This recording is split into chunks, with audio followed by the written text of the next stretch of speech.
പെണ്ണുങ്ങളുടെ ഏത് വിഷയത്തിന് നമുക്ക് ഏത് പാതിരാത്രി അവരെ വാതിൽ പോയി മുട്ടാം. സഹായം ചെയ്യും, എല്ലാവർക്കും സഹായം ചെയ്യും, എല്ലാം ചെയ്തിരിക്കുന്നു.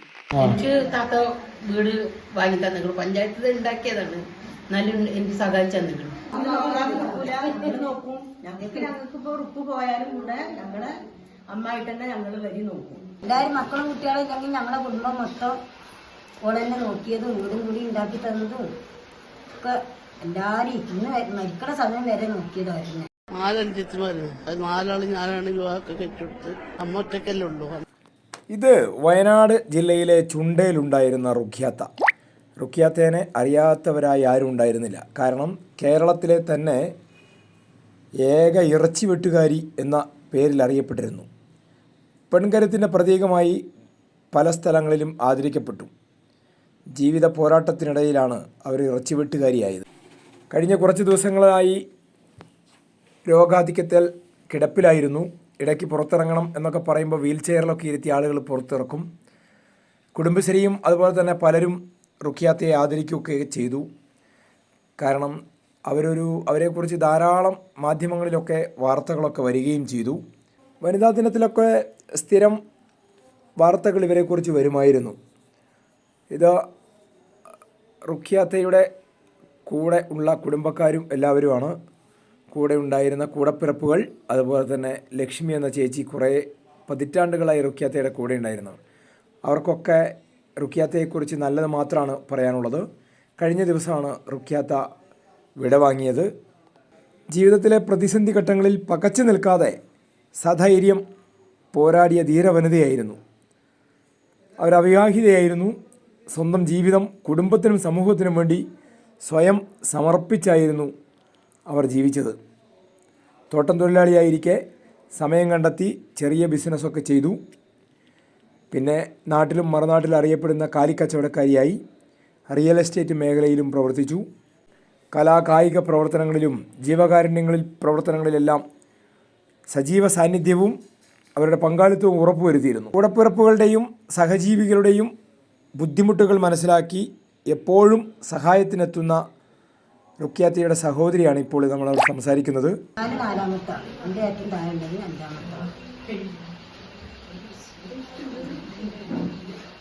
അവരെല്ലാവർക്കും ഭയങ്കര ഉപകാരിയായിരുന്നല്ലോ. എല്ലാരും മക്കളും കുട്ടികളും ഇല്ലെങ്കിൽ ഞങ്ങളെ കുടുംബം മൊത്തം ഓളെന്നെ നോക്കിയതും വീടും കൂടി ഉണ്ടാക്കി തന്നതും ഒക്കെ എല്ലാരും ഇന്ന് മരിക്കണ സമയം വരെ നോക്കിയതായിരുന്നു. എല്ലാരും ഇതിപ്പോ വീട് 4 പേർക്കാം. ഞങ്ങൾ ഒരുമിച്ച് താമസം ഇതുവരെ പോയിട്ടില്ല. അവരുടെ വീടുണ്ട്. എനിക്ക് താത്ത വീട് വാങ്ങി തന്നിട്ടുണ്ട്, പഞ്ചായത്തിൽ ഉണ്ടാക്കിയതാണ്. എന്നാലും എനിക്ക് സഹായിച്ചു തന്നിട്ടുണ്ട്. അപ്പോൾ ഞാനും അവളുടെ അടുത്താണ് ഇവിടെ സുഖമില്ലാണ്ടായ ദിവസം അവളൊപ്പം കൂടെ.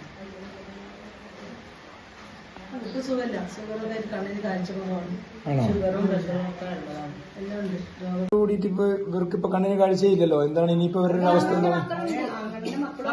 മക്കളുണ്ട്, അവര്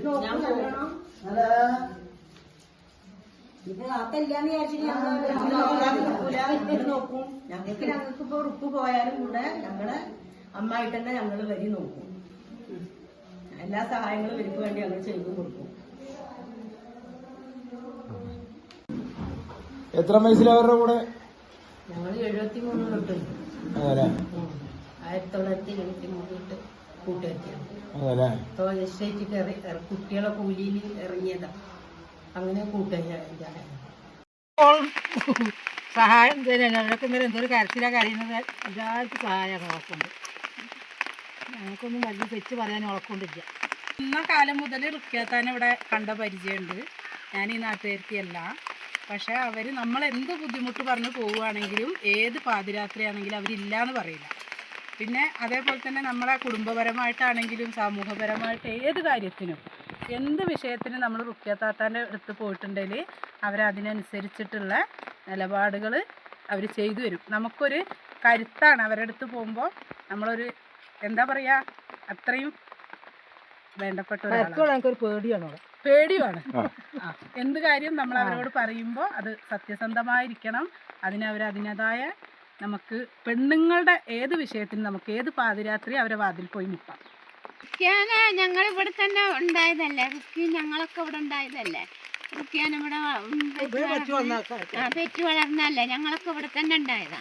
റുക്കി ഞങ്ങളൊക്കെ അതേ റുക്കിയാനെ ഞങ്ങൾക്ക് എല്ലാവർക്കും അറിയുന്നതാണ്. അങ്ങനെയാണ് ഓളെ ഇതെല്ലാം നല്ല സഹായമൊക്കെ ചെയ്യുമായിരുന്നു നല്ല ആൾക്കാർക്ക്. സഹായം ചെയ്യും, എല്ലാവർക്കും സഹായം ചെയ്യും, എല്ലാം ചെയ്തിരിക്കുന്നു.